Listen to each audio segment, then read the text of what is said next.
Salut à tous et bienvenue dans cette nouvelle vidéo à propos de level design. Aujourd'hui, c'est la dernière vidéo de ma mini-série de 3 sur comment faire un bon tutoriel. Et pour finir cette discussion, on va parler d'une idée essentielle, la montée de difficulté. Au passage, si vous voulez voir le premier épisode sur le skill gating dans les tutoriels, ou le deuxième épisode sur les amorces et les annonces, n'hésitez pas à jeter un œil par ici. Mais bref, aujourd'hui, on va parler de difficulté et de progression.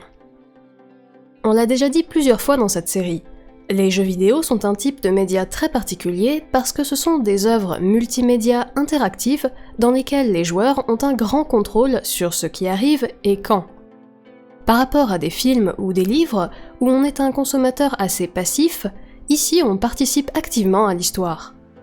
Mais bien sûr, ce rôle étrange d'observateur actif signifie qu'on doit être totalement plongé dans le monde du jeu, et bien en comprendre toutes les règles pour pouvoir nous balader à travers les scènes et les missions.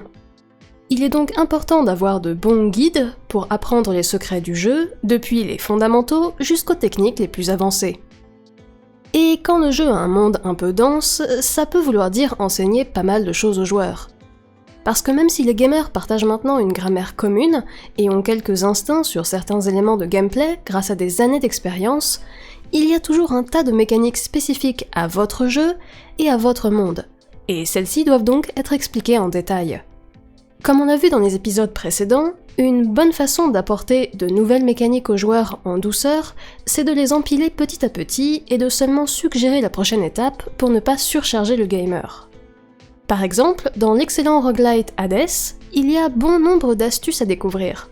Il faut maîtriser chaque arme, mémoriser les patterns des boss, se familiariser avec les bienfaits de chaque dieu et déesse, et même explorer le rôle de chaque collectible. Le jeu propose donc constamment de nouvelles features et de nouveaux trucs à apprendre. Mais évidemment, on ne nous demande pas de tout comprendre du premier coup. Le jeu introduit les notions les unes après les autres, peu à peu, pour nous laisser construire notre base de connaissances.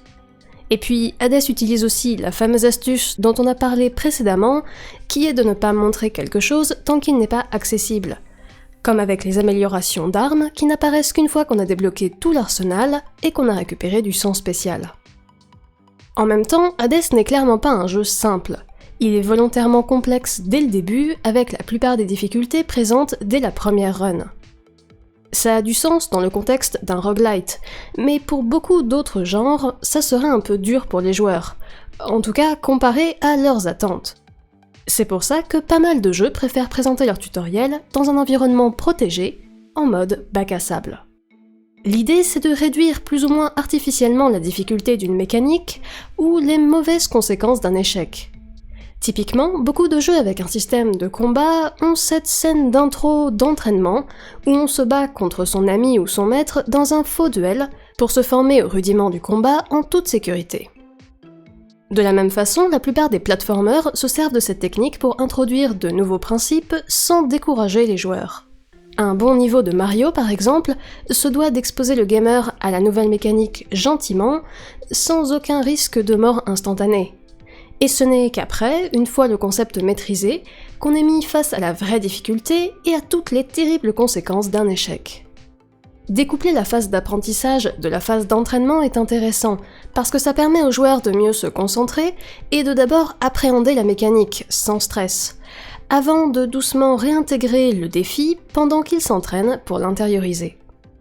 Parce que oui, il faut quand même garder en tête qu'il est essentiel de garder les joueurs alertes, et de leur offrir un vrai défi tout le long du jeu. Même si calmer un peu le rythme momentanément pour laisser le gamer apprendre une nouvelle mécanique, c'est sympa, il ne faut pas non plus tuer l'avancée du jeu à chaque fois. Une idée clé dans le game design, c'est celle de la courbe de difficulté. Vous avez probablement déjà vu ce genre de graphe où on représente les variations de la difficulté du gameplay au cours du jeu pour se donner une idée globale du rythme général. Ce genre de courbe est crucial pour établir une bonne balance entre stimulant et réalisable, aussi bien pour le jeu dans son ensemble que pour un seul niveau. En général, on considère qu'une courbe comme celle-là est plutôt bonne. Les joueurs découvrent le monde et ses règles doucement, mais ils sont ensuite constamment confrontés à de nouveaux défis pour maintenir leur intérêt. Si on revient à l'exemple d'Hades, et même de manière plus globale pour les roguelikes et les roguelites, on a souvent plus un pic au début, suivi d'un petit plateau, parce que ces jeux nous proposent généralement de plonger la tête la première dans le gameplay, et puis de nous habituer peu à peu aux mécaniques au cours de nos runs. A l'inverse, beaucoup de jeux de stratégie ont plutôt une courbe de difficulté qui monte régulièrement. On apprend de nouveaux systèmes tout le long de notre aventure, et on développe notre compréhension du jeu étape par étape. Bon après, soyons clairs, bien ajuster la courbe de difficulté de son jeu, c'est complexe, notamment parce que ça dépend énormément du genre de jeu sur lequel on travaille. Une histoire interactive, ou un jeu basé sur des QTE, ne va pas nécessairement augmenter en difficulté par exemple. Ici, on va plutôt garder les joueurs motivés par l'histoire et le monde en lui-même. Un jeu de combat de boss comme Bayonetta 3 est à l'opposé du spectre. Cette fois, on accroît la difficulté sans cesse et on vous pousse dans vos retranchements jusqu'à ce que vous atteigniez un niveau de maîtrise total.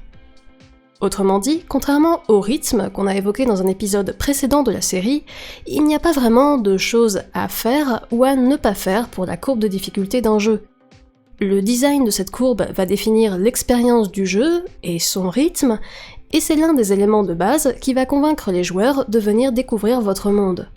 Donc c'est à vous de voir comment vous voulez que cette découverte se passe, et si votre jeu repose plutôt sur une agréable exploration casual, de l'action super dynamique hardcore, ou bien un entre-deux. Pour résumer, la montée de difficulté est un outil essentiel pour emmener les joueurs dans votre monde, parce que ça leur permet d'apprécier l'aventure sans être surchargé d'infos, mais ça les garde aussi investis et ça participe au sentiment de progression. Donc même si c'est un problème de design complexe, trouver la bonne courbe de difficulté pour votre jeu, et notamment pour ses tutoriels, est définitivement un point qui mérite qu'on y passe du temps. Et tout cela étant dit, c'est tout pour aujourd'hui. J'espère que vous avez aimé ce petit tuto de conseils et d'astuces sur le level design, et que vous voyez maintenant pourquoi designer la bonne courbe de difficulté pour son jeu est crucial. Et j'espère aussi que vous avez apprécié cette mini-série sur le design de tutoriel, dans laquelle on a exploré le skill gating, les annonces et les amorces, et enfin la montée de difficulté. Si c'est le cas, pensez à laisser un petit like et à vous abonner à la chaîne. Et bien sûr, n'hésitez pas à laisser un commentaire avec vos idées pour de futurs tutoriels sur le level design. Sur ce, prenez soin de vous, et à bientôt.